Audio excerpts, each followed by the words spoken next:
Welcome to Chapter 1. This is the segment of the show where I take a vampire book that has been self-published and I read the first chapter of it with the author out loud, having never read it before, having no idea what we're going to get. So, here we go.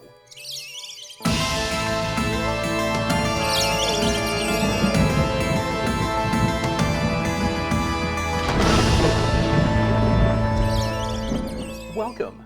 Tonight we are going to be talking with author Raven Belasco, who has probably one of the coolest names for an author of vampire books that I can think of. So Raven, thank you very much for being here. It's a pleasure to meet you. It is absolutely a pleasure to be doing the show. Thank you for having me on. Excellent, excellent. And this is Chapter 1, so we are going to be reading Chapter 1 of one of Raven's books.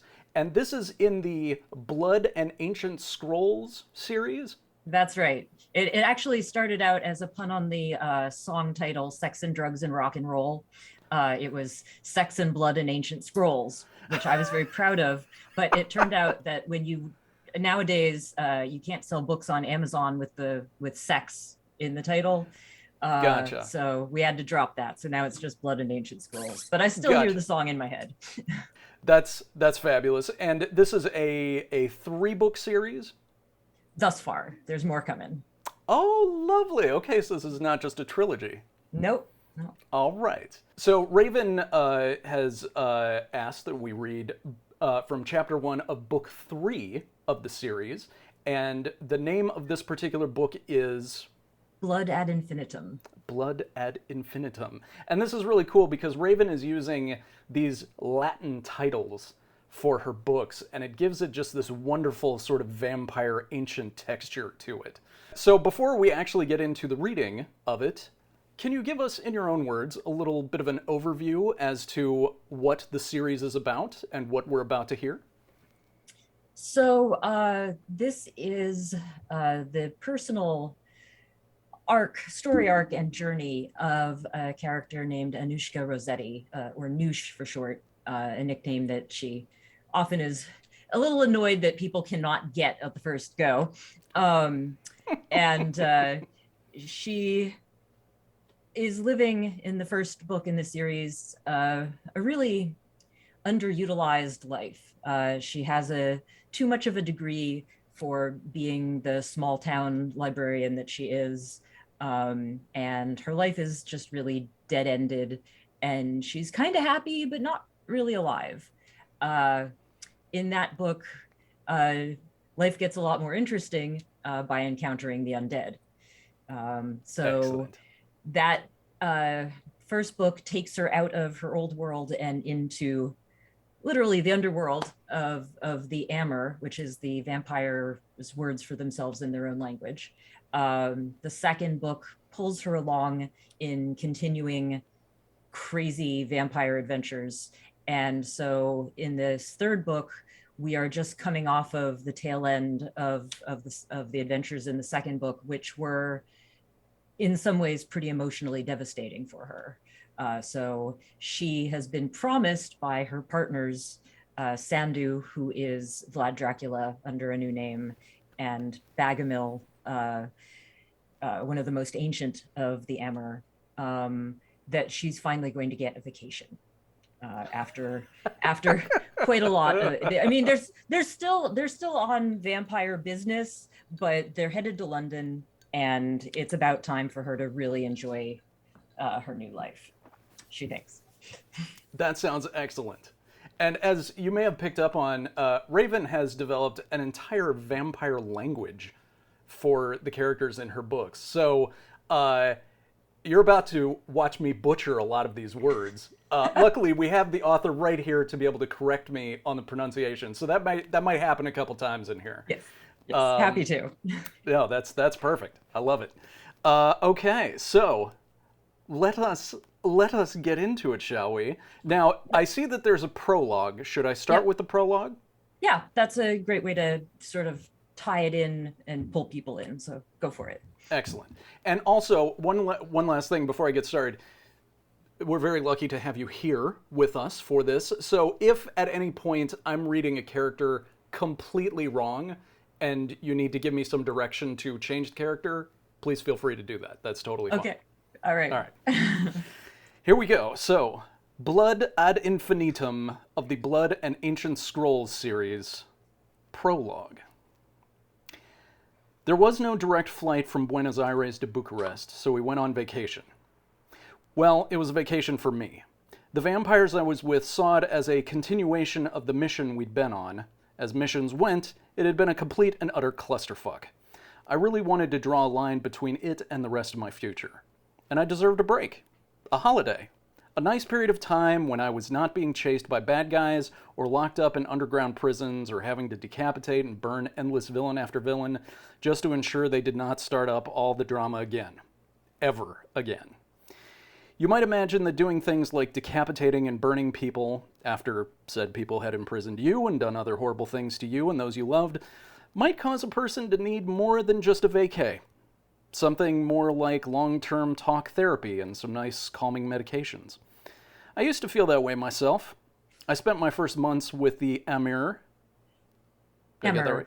Amir? It just, Amir. it's come down over time from a longer word, so it's kind of smushed together.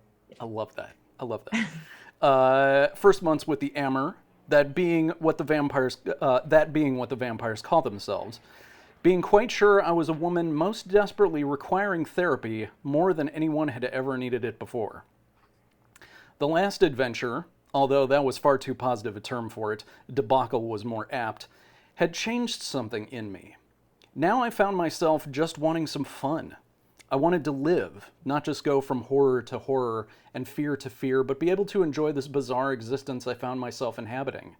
I didn't feel the need for emotional help anymore. I felt oddly stable.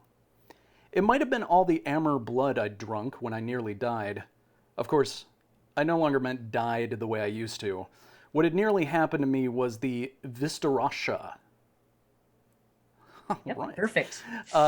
Which was the Amur term for dying as a mortal human, a key.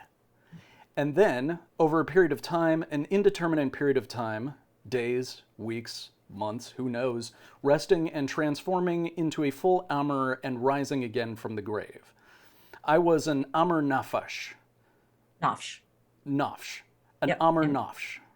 You see, not key anymore. Not Amur yet. I was the platypus of supernatural beings. Not one thing or another, an oddity who was neither fish nor fowl. I'd hated it. Hated the way I was trapped in the Amur world, but still had to do embarrassing key things like eat, and to complete that cycle, use a toilet. I'd hated that I was a super yummy snack for the Amur and that none of them could help but sniff around, literally, and tell me how delicious my blood smelled.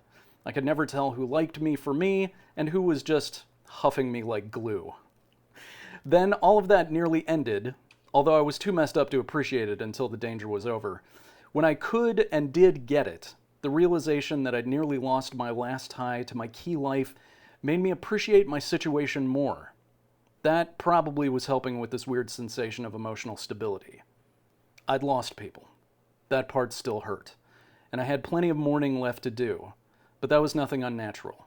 I could have experienced those emotions even if I'd never let Dracula exchange blood with me for the third time in a hot tub back in Nowheresville, USA. All right. Those were honest human emotions and meant I was not turning into anything. Well, inhuman. Not that the Amur I'd met were inhuman. So far, Amur meant all the human flaws taken to the next level. Extra centuries meant extra time to hold grudges and grow chips on your shoulder. Really dig into those flaws in your character and or just go stark raving mad. I'd been a big reader of vampire fiction back when I'd been a key librarian, and the only excitement in my life had been found between the pages of whatever book I was reading at the moment. One question I'd asked with those books back then was, if vampires are real, why haven't they taken over? If they are so all-powerful and immortal and stuff? I'd discovered the answer the minute I joined the Amur world. The Amur couldn't organize their way out of a paper bag, never mind rule the world. The clashing personalities, the infighting, and the sheer irrationality all combined to ensure that the Ammer kept fighting the same stupid battles they'd fought all their human lives. They killed each other with the same casualness as stepping on an ant. Immortality proved to be all too fragile, and while their powers increased with time, that didn't seem to help with anything beyond killing each other more expeditiously. The one exception was Bagamil, my lover and, in the bizarre world of Ammer relationships, my grandfather. He had seemed pretty godlike when I'd first met him, above the petty bickering of the rest of the Ammer, who themselves treated him a bit like a deity. But in the recent fiasco I was so happy to put behind me in terms of both spatial and temporal distance, Bagamil had proved to be far too fallible. He'd been captured with shocking ease and held captive for months, requiring rescue. Then, during the Benny Hill show of a rescue, he had not been particularly more skilled at escaping the booby-trapped caves and multitudinous minions than the rest of us.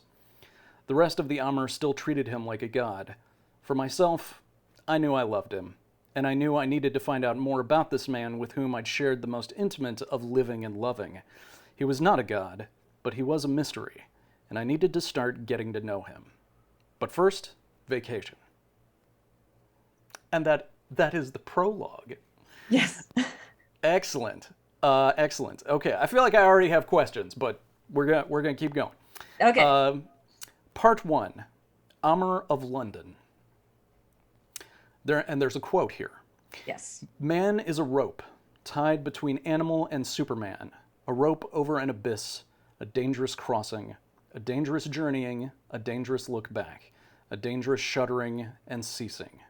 Frederick William Nietzsche, thus spoke Zarathustra. Chapter 1. I want to do the Tower of London. I want to see the bit of the oldest remaining Roman wall, and I have a list of museums somewhere. I did it on the flight. Here it is. I won't read the whole thing, but it includes the Museum of London, the V&A, the Natural History Museum, the Horniman Museum, the Sherlock Holmes Museum, oh, and the libraries. Obviously, the British Library and the London Library, and there are evening tours. But as an archivist, I really can't miss the Guildhall and the St. Bride libraries. Oh, there are too many things, and I want to do them all now. Lalani, she of the blue-black skin and mohawk of many micro-braids, and Vivian, with his russet-brown skin and short dreads, both looked at me and then at my pater Sandhu, and then at their pater Nathanda. Nathanda? Entanda. Entanda. Entanda. Okay. And I say patar. Patar. Yeah. A patar, okay. Yeah. And their patar Natanda. They didn't know what to do with my key-like enthusiasm for key things.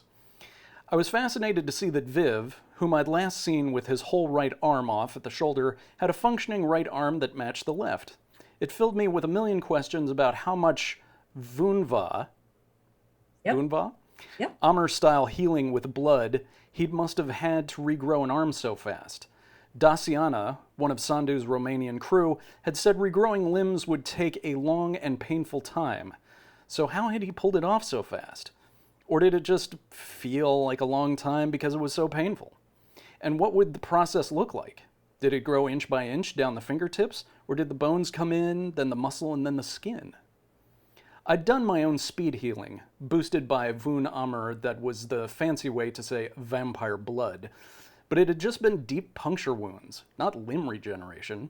And those wounds had been bound under dressings, albeit a dirty plaid shirt ripped into strips, but you do what you can with what you have, so I'd not been able to watch the process.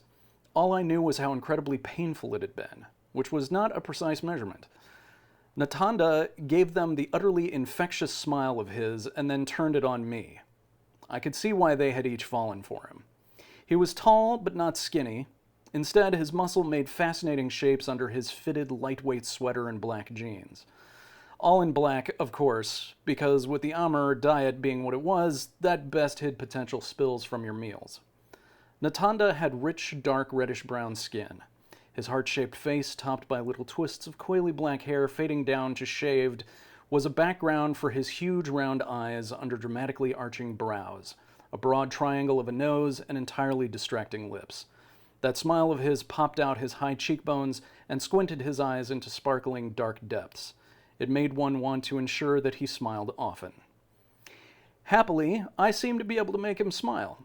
I had met him the very first time I'd met any amount of Amur at a conference, which was supposed to be for Sandu and Baghamil's allies, but which I'd still be abducted from anyways. That first time I met him, his smile had impressed me, but it hadn't lasted very long, because a gathering of Amur is necessarily a stressful occasion. Amur don't play well together. Tonight was different. It was an intimate group of allies, as true as you could get in the Amur world. Firstly, Sandu, my patar, that is, the man who made me into an Amurnafsh. Amurnafsh? Yep. I already said that one once, and now I'm having to ask you again. Sorry. There's a lot of consonants happening in there. Okay, excellent. The had made me into an Amurnafsh, and his Frithaputhra? Yep. Imagine you have some nice long teeth in your mouth and you're speaking around them. I love that. Because exactly. Which translated out to something between beloved lover and beloved child. The Amur world obviously had no issues with weirdly incesty sounding titles, because incest literally wasn't possible. Amur not being able to have children in the key biological sense. That made it slightly easier to explain that my other lover, Baghamil, was the patar of my patar, Sandu's lover and his father, thus my grandfather, or Garpatar in the Amur language. They all acted like this was totally normal, and I'd been out of the key world long enough that it only weirded me out when I spent too long thinking about it. That was my immediate family, plus the allies to whom we'd become closer during the farcical rescue of Baghamil, Natanda and his two Frithaputhreish, Lilani and Viv. Don't talk to me about how plurals work in the weird Amur language. They had collected us from Heathrow Airport and brought us to see the flat, that's Brit speak for apartment, in London, where we would be staying. It was spacious and very comfortably decorated. It was also underground. You had to go down steps from street level to open the front door. I could imagine it getting bad reviews from any key who might stay there. Great space, but no natural light. I got seasonal affective disorder after staying there only 2 days. But an underground flat was pretty perfect for creatures who could not abide the cruel rays of the sun. Not that we burnt up into a dramatic pile of dust or anything, we just wished we would, while a migraine of superhuman proportions threatened to make our brains explode. Sadly, while being an Amurnafsh didn't confer the complete powers of being Amur, one experienced the downsides.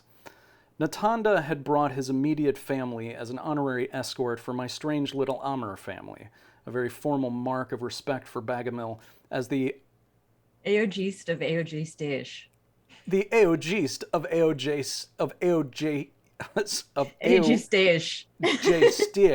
Staish. That is the. It's fantastic, by the way. I love the fact that I'm getting this all wrong. It's just like candy in my mouth. It's great. That is the most ancient of the Amur, for whom age meant increased power, not being fed oatmeal in an old folks' home. There was no red carpet, no uniformed guards, no marching band. Just a few Londoners collecting their Yank friends from the airport and taking them round to their rental flat. It looked like nothing to the massive key that flowed like a river around us, a river of smells, food, beauty products, sweat, leather and shoes and jackets, plastics and other chemical odors, but most of all the underlying perfume of key blood that kept the Amur from relaxing in the company of key, even this Amurnafsh. Natanda and his fam had hand-delivered us and ensured that the flat met with Baghamil's approval. Then they very politely fucked off. After flying from Buenos Aires to Munich, no direct flights, and then back to London, surrounded by people, key people the entire way, the last thing we wanted was to be social, even with fellow Amur. Even with fellow Amur we liked. Oh, there was one thing they did before they fucked off. Viv was carrying a big, awkward bag, and I knew what came in those. We had an Amur holiday party, and he was Father Christmas, letting us choose what we liked from a selection of bladed and projectile weapons. Sandhu and Bagamil chose a longer sword and a serious knife each, and took some guns to tuck around the flat. Still deeply feeling the loss of my beloved Terry Smatchett, I took a long knife that had decent balance, clearly military. It was decent, but I felt no connection. It was just to tide me over until the promised replacement Smatchett was in my hands, I assured myself. Anyway, we were just here for some meetings and for my vacation. Natanda had the south of England under control, we were assured, so there were no bad guys with a plan for us to have to deal with. The first thing we did on our vacation was stay in bed for 3 days. Oh, that sounds amazing, actually. No regrets. Those were 3 days of sleeping, loving each other for hours, napping, and then resuming our very detail-oriented hands-on proving to each other that I'm so glad you're still alive and I'm still alive, because for a while there it seemed a not very likely outcome. Normally, I ask a lot of questions. Not only is it very much who I am, but ever since I discovered how easily my ignorance could get me, or someone I love, killed, my desperation to level up to not being a liability was high. Not this time. I was either asleep or my mouth was full of blood, or other parts of Sandhu and Bagamil. The Amur insist that sex be a part of healing. More than once I've mocked their horndog nature. This time I understood it entirely. I could have handled another few days of it before engaging with anything else in the world, but there was important Amur business to attend to. And also, I was still technically alive and needed to be fed, well, actual food. Happily, Sandhu and I didn't have to go far in the city twilight. There was a mini grocery store with a sign that said M&S Simply Food right around the corner from our underground love nest. Sandhu, who had accompanied me out, called it Marks and Sparks, and when I exclaimed over the excellent fresh produce and amazing meat and cheese selection, he laughed at me. Is this next bit of dialogue from Sandhu? Yes. Okay. And you know, you probably haven't prepped a Romanian accent, so just roll with it. Okay. My apologies to any Romanians who are actually going to listen to this. I'm sorry. I do not know why you Americans persist in asserting that British food is terrible. It was terrible. After the Germans had blitzed the city into rubble, the whole country was on rations for decades. Did you know, Draganush, after that war was over, your birth country made a lot of money from the British debt? In the end, the UK paid twice what it had borrowed from the US. They paid right up until the early 2000s. No, I had no idea. And I may not eat food, but I can certainly smell. In the 1950s and the 1960s, what people in your country did to meat and vegetables was a crime. Yes, I've seen the cookbooks in the library. Jell-O salads and stuff.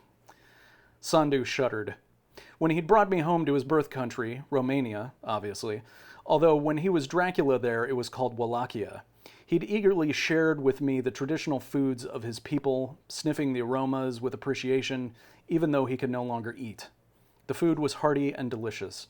I could see how someone who had spent his mortal life eating such honest and well-seasoned cuisine would be offended by the smell of boiling canned vegetables down to gray mush. We bought enough food to keep me going for a while, plus a fun selection of wines for me to try. I couldn't get drunk anymore, but I could enjoy the taste, damn it. Sandhu had a sizable wad of British currency, and I wondered at what point our host had slipped him the generous spondylou. Spondylix. I actually pronounced the X. Okay. Yeah. All right. Yeah. Excellent. The Amur seemed to be free of financial woes, and I was going to have to figure out at some point who their cash earners and their bankers were and how they slipped so freely through the complicated key world. But those were all questions for another time. Would I ever stop making lists of questions about my new people and feeling like I'll never get them answered? We required more formal apparel than our travel clothes. Natanda had issued an invitation for tonight, and it was his city we were in, so declining and staying home for more hours of non-stop fucking wasn't an option. Since non-stop sex, blood drinking, and sleep were all we had done, no one had a decent outfit for this outing, and the Amur were vain creatures. Bagamil joined us, and out we went again. I'd been promised a real shopping trip since our recent misadventure had left me wearing nothing but cargo pants cut into uneven and blood-drenched shorts. I was owed, I felt. We didn't have all night, so we ended up with outfits for tonight and for a couple of days, and promises to me of a future spree in one of the great shopping capitals of the world. The simple key pleasure of being in a clean, well-lighted store and the glitter of Western consumerism catching my crow-like eyes was yet another span of much-needed distance between me and my recent stressful past. I ended up with a black silk mini dress, high-necked, always good forward-thinking around a group of Amur, with drapey sheer sleeves and a narrow pleated skirt. I felt deeply elegant. After a hot shower and the application of the freshly bought makeup and hair products, my neglected curls got a much-needed deep conditioning. I felt very far from the gal who had been drenched in blood hacking off heads. Not that that couldn't happen at any time tonight. I knew the Amur well enough by now not to take a peaceful evening for granted. But I could hope. We have a little scene break here, but I would like to keep reading, if that's okay. Keep rolling. You are excellent. I'm really enjoying hearing this. Oh, great. That's great. I so very rarely get to read out loud anymore. That's part of the reason why I'm doing this, this segment on the show, is because, like, I miss this. I haven't had my book read to me, and this is a true pleasure. So I'm just going to sit here and smile. Excellent. Well, I'll try to keep up. I'll try to keep up the pronunciation as best I can. All right. Off we went out into the nighttime streets of London. It was the wrong supernatural creature, but of course I had Werewolves of London playing in my head. Bagamil looked at me inquisitively as I quietly howled, "Arroo!" I smiled and shook my head. Some things you couldn't explain to the old fogies. He didn't look like an old man, though. He wore a slick black suit with a black shirt under it. His one concession to individuality was a sunny yellow tie, almost the same shade as the sunflower yellow robes he had been wearing when I met him, and named him Mr. Sunshine in my head. His socks matched, which delighted me. I would find out about his perverse-seeming desire to wear that bright color, damn it, and all his other secrets too, eventually. For now, I just enjoyed seeing his golden olive skin set off by the black fabric, the hint of yellow from the tie bringing out the wicked spark in his dark, dark eyes, and his Freddy mustache trimmed perfectly. His long, thick black hair was pulled into a braid this evening and was draped over his shoulder. Sandhu looked different from his patar. He was also in black, but more casual, an expensive modal shirt under a sports coat, and the type of well-draped fitted trousers he tended to wear. The obvious price tag made them not so dressed down.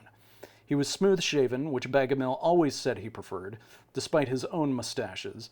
Maybe having a mustache and kissing one was awkward? And his shoulder-length black hair was slicked back in glossy waves. When his hair was pulled back, it emphasized his strong beak of a nose and high cheekbones. He felt me objectifying him and glanced over with those sexy gold-flecked green eyes. I felt a rush of love and lust for him, the two emotions intrinsic and inseparable. I tried to put all I was feeling into my return smile, and from the smolder in his eyes and the twitch of a smile back, I knew he'd gotten it. But we were walking through the streets of a nighttime city, where threats could be key or Amur in nature, so his lips went back to unsmiling, and his nostrils flared as he used them, as well as his superior Amur eyesight to search for danger. Natanda kept tight discipline in his metropolitan area, however. No Amur threats bothered us as we moved through the cool bustle of London at night. It was better than the Key world by day, at least as my nose perceived it.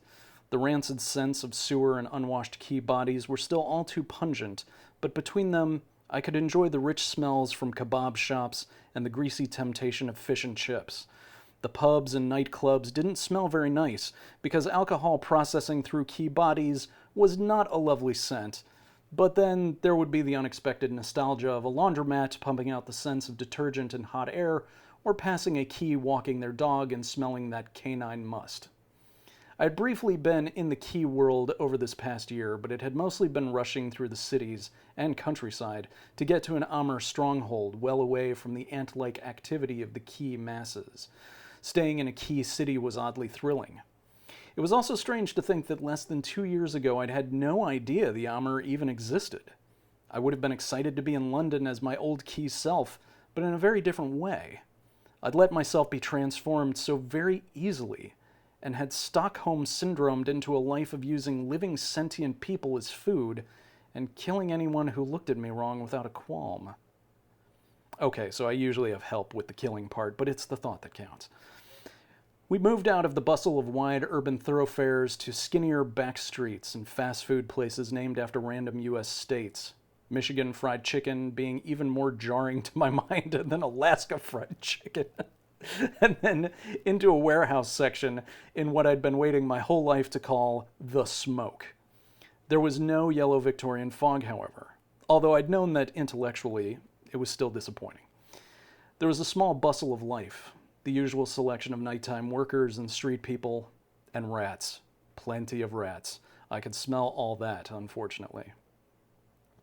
The huge boarded-up warehouse we entered had once been a junkie squat and smelled like it. I had to stop breathing as we moved through filth and detritus, the ammoniac scents fighting with the fecal and putrescine. Sandhu took my arm. Bagamil led the way. If he could scent another Amr through this, I could gauge how much my sense of smell would improve when I eventually became full Amr. On the other hand, the last thing I wanted to do in this environment was breathe through my nose. I hoped Bagamil had good verbal instructions from Natanda or knew the way from previous visits. It was just like getting to Dracula's underground castle from Bucharest. Enter via a place most key would avoid like the plague, then go through a hidden door. In this case, a piece of the floor only someone with the strength of an Amr could lift, pulled to the side to expose steps down to a freight elevator, which was not evidenced in any way in the dilapidation above. There were 3 buttons. We were going to the first one. They let me push it. It paid to be with people who loved you and would indulge your childish whims. I did wonder what the lower levels of a vampire den could possibly house. All freight elevator experiences were pretty similar. You stood in a big, banged-up utilitarian box and listened to both the regular thrum and the machinery and the occasional surprising and concerning crashes and clunks slowly inching down into the vampire den. Well, perhaps that last part was not common to the key freight elevator experience, but being trepidatious as I headed into a group of Amr, even supposed allies, was starting to feel all too normal to me. Neither of my lovers said anything, so I piped up. "Hey guys, anything I need to know? Beforehand would be nice." Sandhu chuckled, and I had a flash of annoyance because he had been the worst perpetrator of keeping me in dangerous ignorance. Bagamil spoke in a calming tone that reminded me he could read my emotions. Bagamil being what kind of a voice? Just maybe sort of in the Gandalf direction, old and wise. The Gandalf direction. Okay. Ian McKellen, if you're watching this, I apologize for what you're about to hear. You have been in groups of our kind before, Sinya. It was a good time to call me my lover. And remind me that there were times when I didn't want to slap them both. You have always had good instincts for when to stay quiet. While you have been through some intense events, that was one way to put it, with Natanda and his people, do not forget that he is an Aogist in his own right, and this is his territory.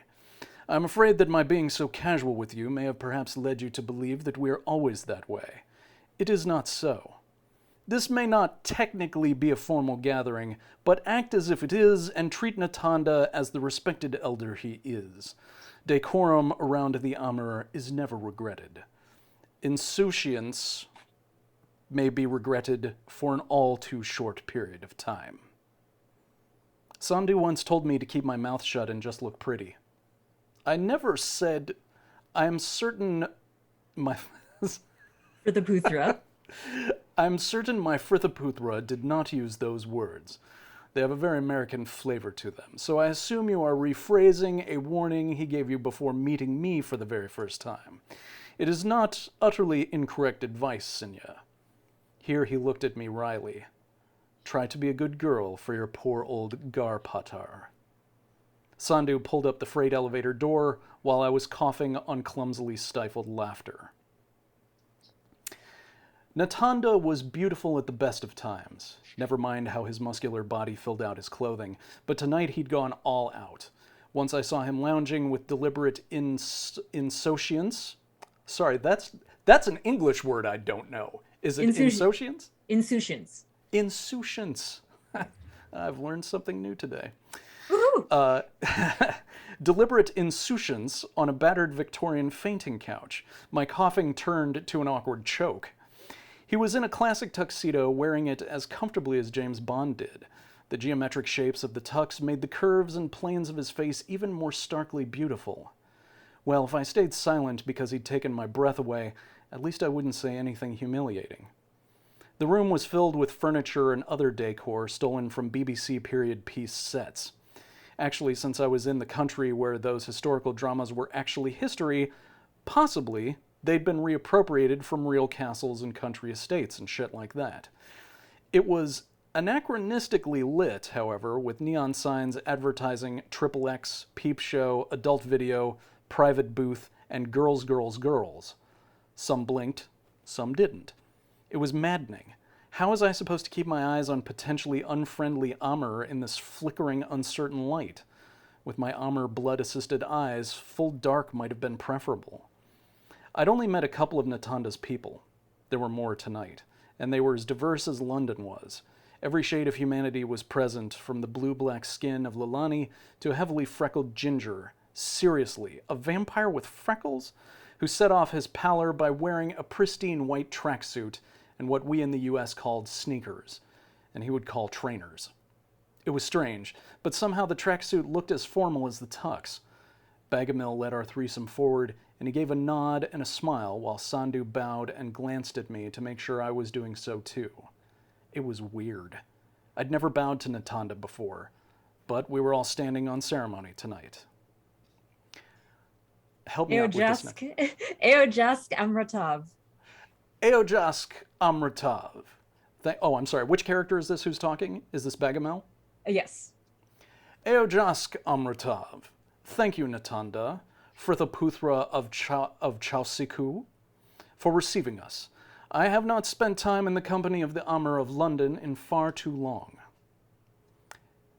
And what sort of a character is Natanda, as far as voice goes? Well, his accent is sort of like from all different periods of English history, but so just, vaguely English-ish. I'm not going to be able to get full English, so maybe that's perfect for this character. Yeah, no, that's fine. Okay. Strength and immortality to you, Eogist of Eogistaish. Eogist of Eogistaish. And your Puthreish. You are all known and welcome to me. And may those of us who have not personally met you yet be gracious. He swept a look around his own Amr, and he looked even fiercer at that moment than when I'd seen him fighting another Amr to their inevitable doom. It was a good reminder to me that even the Amr who are technically on your side could be just as dangerous as foes. Indeed, with a known enemy, you never let your guard down, so maybe allies were in their own way more of a threat. Now I will leave you to introductions, Natanda continued. However, attendance is not mandatory for the rest of the evening. If anyone thirsts, there is a city Voon Plump at your disposal. I shuddered as I heard his words. Maybe when I was fully Amr, I'd get over my residual key squeamishness. But until then, thinking of human beings as walking, fuckable juice boxes upset me whenever I was forced to confront it. I should probably take that discomfort back to first principles and become vegan for what years of eating key food were left to me. But I never seemed to have the time to work through my philosophical issues before I found myself killing someone before they killed me. It meant I spent a lot of time feeling uncomfortable, psychologically speaking. It also meant I was a teensy bit terrified that if I ever became comfortable, it would mean I'd become a monster. And I think we'll stop there. That is a perfect stopping point, actually. I didn't plan that when I wrote it, but... That is great. Oh my God, Raven, this is it's like it. You know, the thing that makes me so excited about the vampire language, and part of this is the fact that it feels like a cohesive language. Like you actually put thought into, you know, what consonants are they going to use? Like what combinations of syllables and, you know, sort of the cadence, you know, which words were going to be more complex, which were going to be, you know, more simple. It feels real, and it gives me that sort of that excited feeling of like watching the Lord of the Rings movies for the first time, and like, you know, Aragorn and Legolas are always just like dropping one word elven words, and you're like, I have no idea what the fuck that word means, but it sounds dope. And so I get that same feeling when I'm reading this. And then like throwing on top of this the fact that it kind of feels like almost like a James Bond story. Like it feels like an international spy thriller, but yet it's like with medieval level vampires and swords and guns and stuff, dark creatures, and it's just it's lovely and it's rich and it's fun to read. So well done. Thank you. Actually, as you were reading it, I had this moment of like, oh, I wrote a really good story.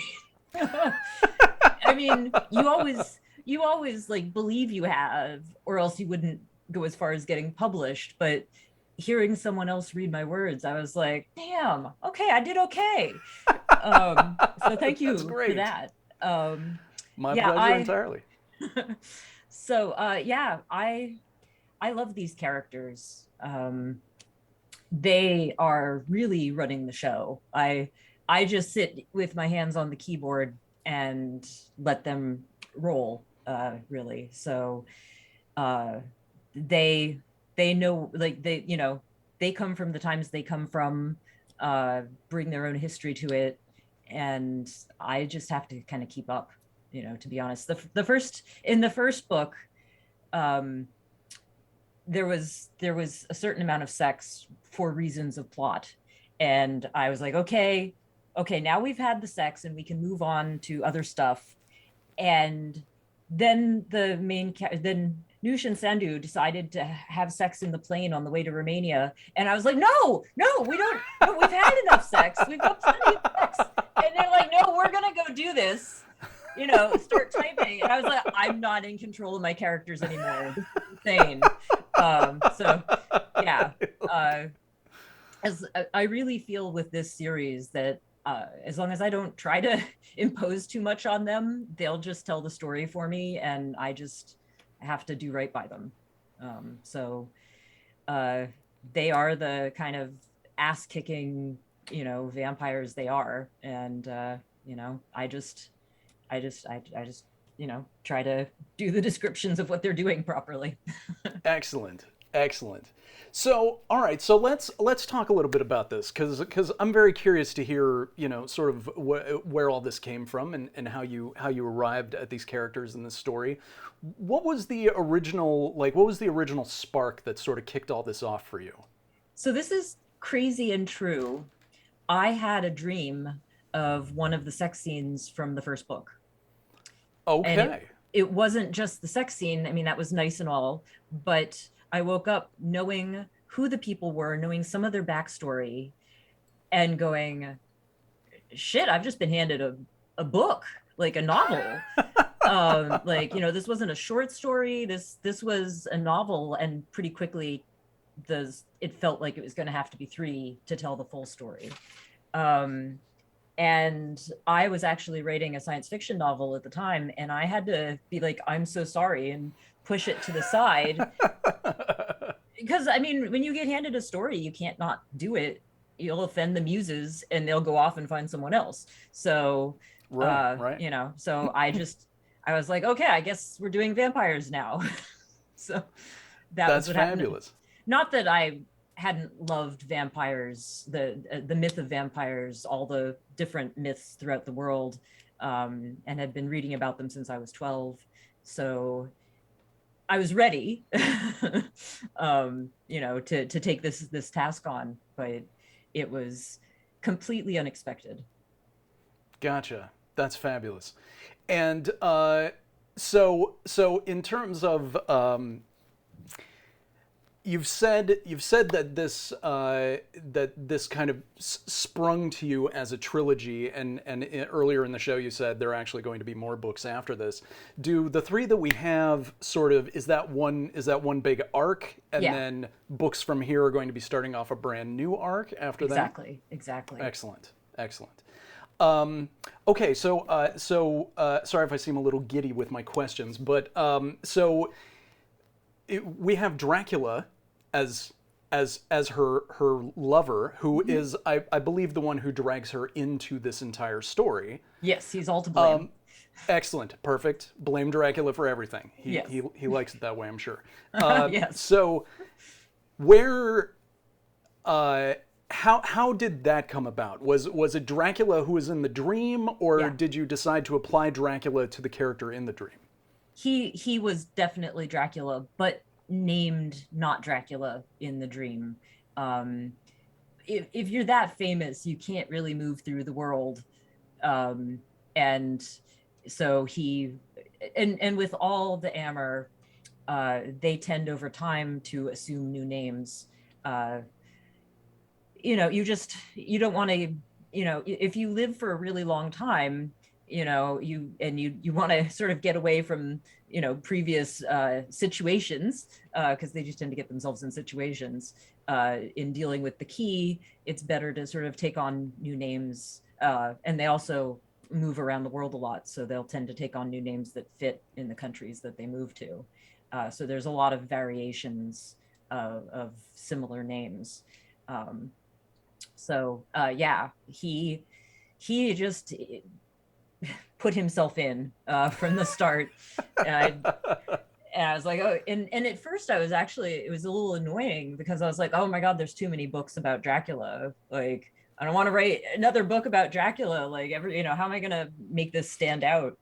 And I feel like I've managed to write something that's different enough to have something new to say about his story, which is very important to the series. But yeah, at first I was actually kind of like, oh my God, I can't believe this is so annoying. So yeah.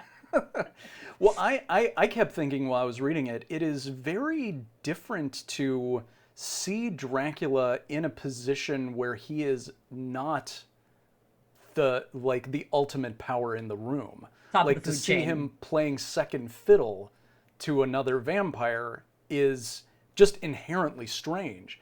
But I really found myself, kind of like feeling like a friendly connection to him because of that in Yeah, this. he's kind of known to us, whereas the rest of the Amber world is completely unknown to us. So yeah, he was a perfect character in the end to be sort of like a docent in a museum, or a guide, into this world. And when Noosh first meets him, he does seem top of the food chain to her. Um, but as I was writing it, I was thinking a bit about Joss Whedon's concept of the big bad.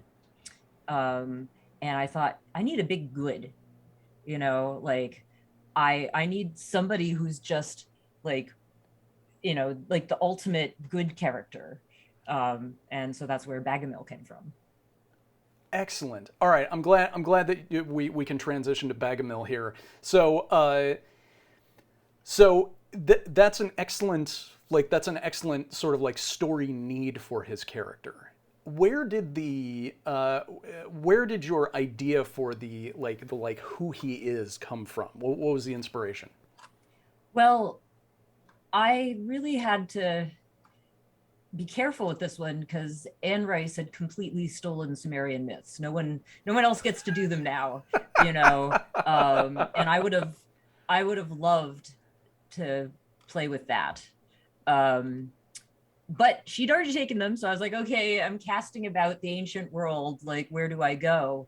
And uh, not to give too much away, but there was another very big religion started in that part of the world, around even earlier, really, overlapping times, but also earlier. And when I started doing research on that, I was like, oh, here we go. This is exactly what I need. So I was actually doing research for this third book from the very first book, building towards the third book and building towards who Bagamill was, which is really a big reveal in the third book. So it's been my evil plan all along. Oh, that's excellent. That's great. And in terms of, you know, the sort of, we've got your main characters, and they're wandering through this this very sexy, very dangerous world of other vampires. Where did your sort of your inspiration for your vampire society come from? This is great science. Oh, I lovely. I so Kim Newman, who wrote the Anno Dracula. Anno Dracula. Yeah. Oh yeah.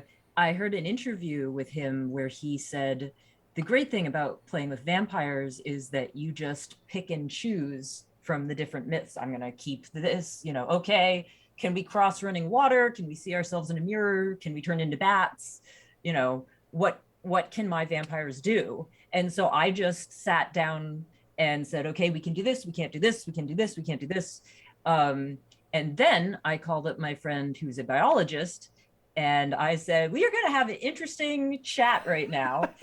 And thanks to her help, we built, I mean, some of the science is a little slippery, but there is within this universe, like a sound biological reason for everything that the vampires can do and how their bodies work. It's all been put together. There's very copious notes.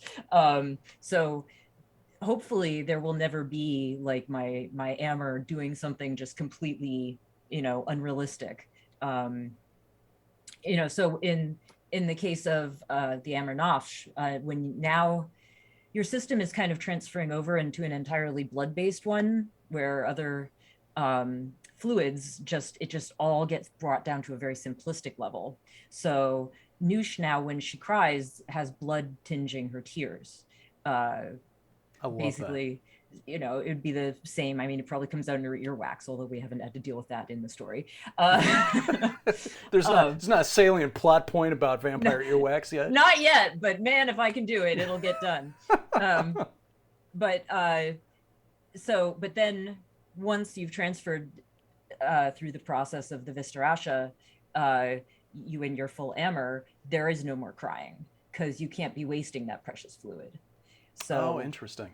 So yeah, it's a whole biological process. So in terms of sort of like you know, where were your sort of vampire influences pulled from when you started coalescing this all into a thing? So I have had stories that really deeply touched me over the years. When I actually started writing this book, I stopped reading any other vampire stories at all. I didn't even watch vampire movies or TV. It's only recently that I've felt secure enough in what I'd built to be like, okay, I can intake other authors again without feeling they're gonna be too much, that I won't accidentally steal something from them without thinking about it. Sure. So one of the deepest is Jonathan Nassau's The World on Blood. I did shamelessly steal the idea that blood could be an intoxicant from that, and I owe him such a debt. Also, it's an incredible, there's 2 books in the series. It is brilliant, and I think it really pushed me to take my vampires to new places. Lucia Shepard's The Golden is the most beautiful vampire story I've ever read. I'm wow. Angry that he never wrote any more. And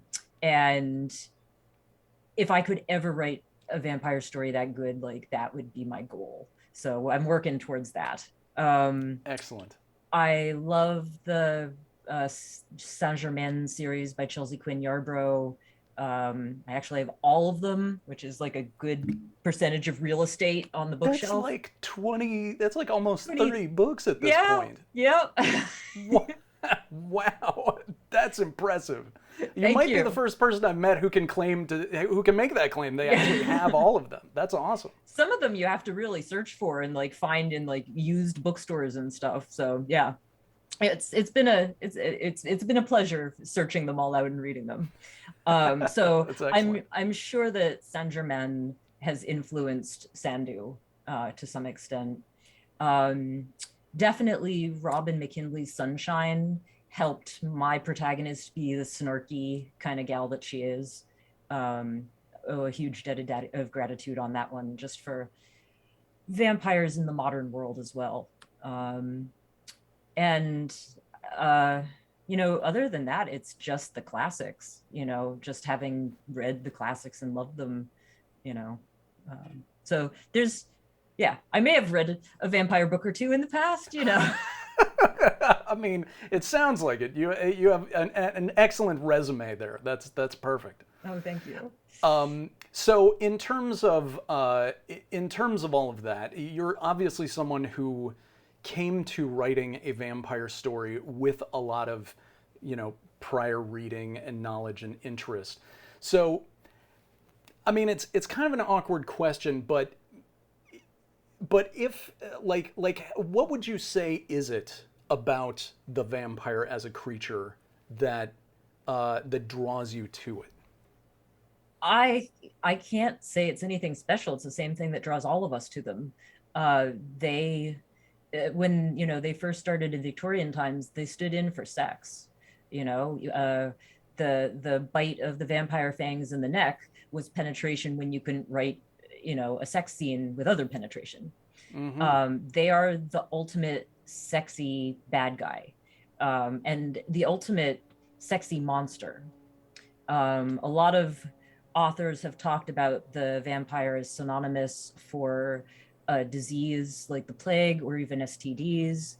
That it addresses our fears about sex and our hidden desires. And there's not a lot of hidden desires in my book. Desires are pretty right up front, but you can't deny the power of that sensual evil. Like it's just the ultimate. Like it's a very human evil too.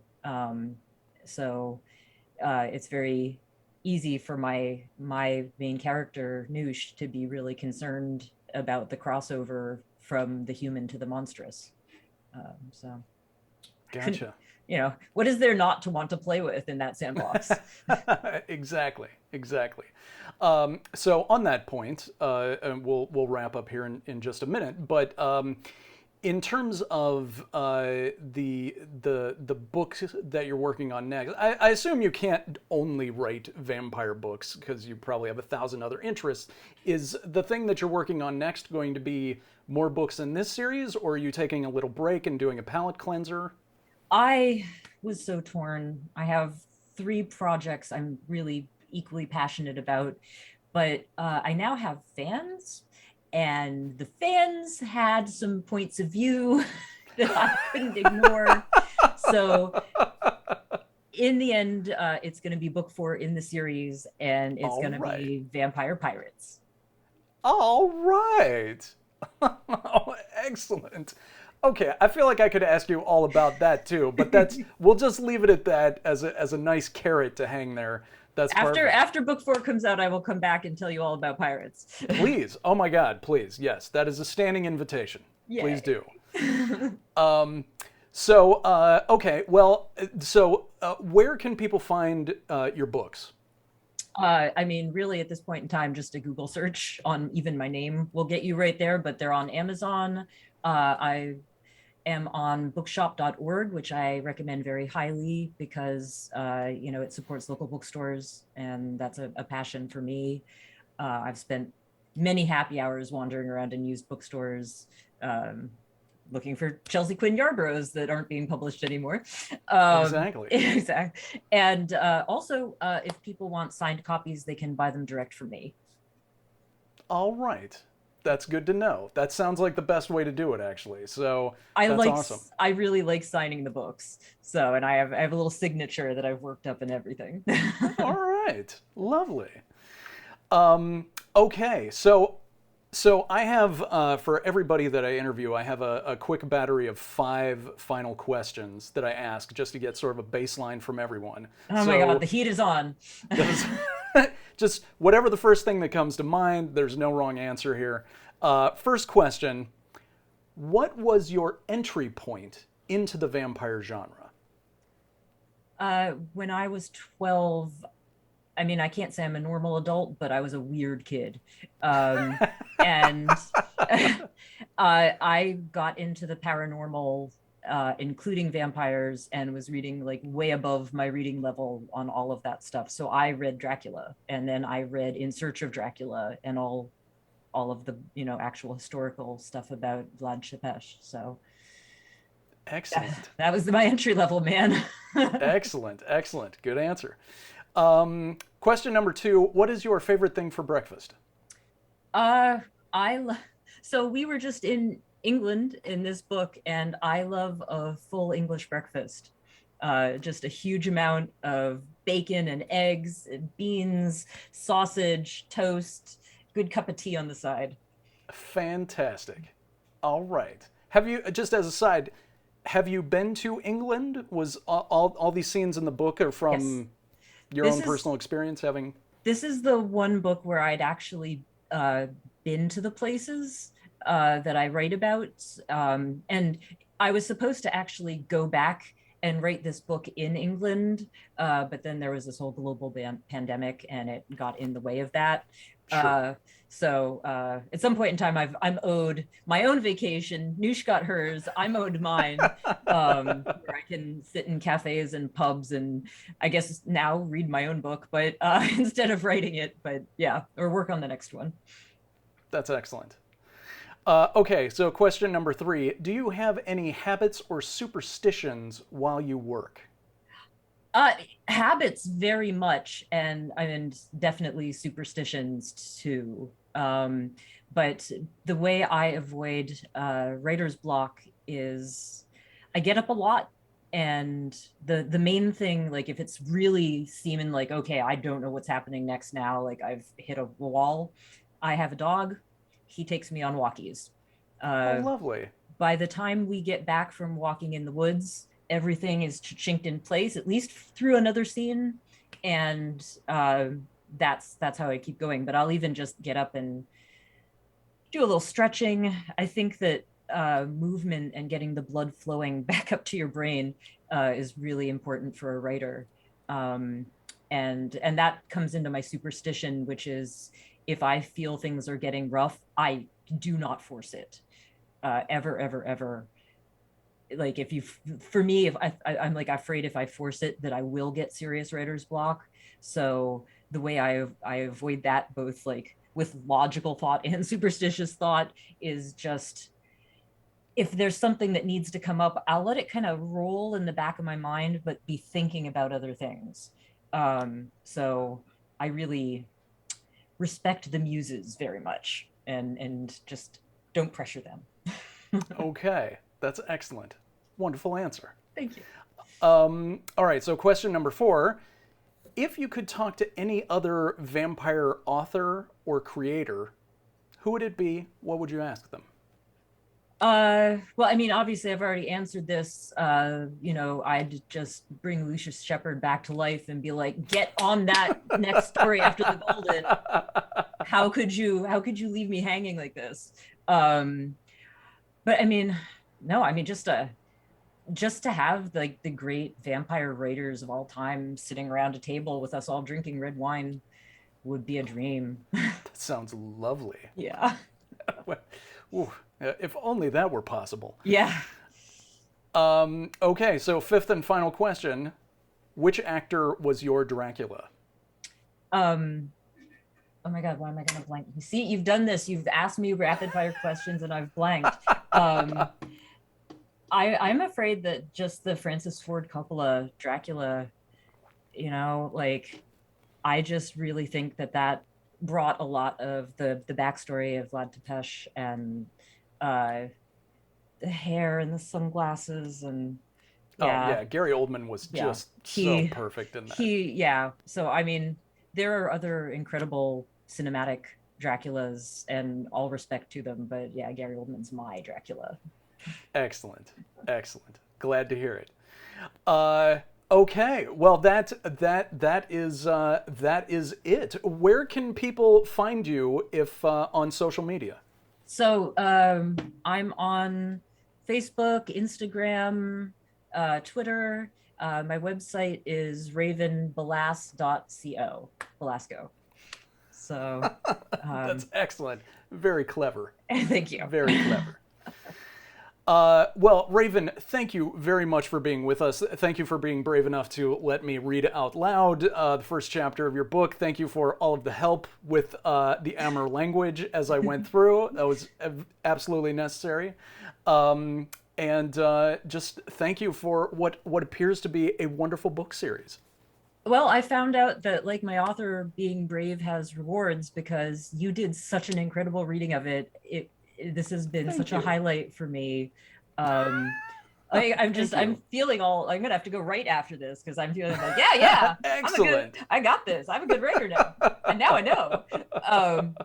But yeah, this has been an absolute pleasure and I can't wait to come back and talk about more. Aogist of Aogisteish. Finally got it right, just in time. Thank you. Thank you very much for being here. Thank you to Raven. Thank you for sharing your words with us. So far, we're 2 for 2 as far as reading some good books on chapter 1. That makes me very happy. One thing that we did talk about in this particular episode was Raven has collected the books of Chelsea Quinn Yarbrough. And it just so happens that I just did an interview with Chelsea Quinn Yarbrough a couple weeks ago, and it is fabulous. She is absolutely wonderful to listen to. And to give you just a little hint of how much fun she is to listen to, this is how Raven reacted when I told her I had just done an interview with Chelsea Quinn Yarbrough. Oh my God, well that's... So definitely check that one out. If you have a vampire book that you would like to have read on this show, I'm very happy to hear it. There is a video right here that you can follow, or it's also linked down below, that will give you the submission guidelines for how to submit. If you are someone who is working on a vampire story, we also have a lot of resources here that you might avail yourselves for. All of the videos under the category of Your Vampire Project, and we're adding more all of the time. So that's it. That's all we got. Thank you very much for being here.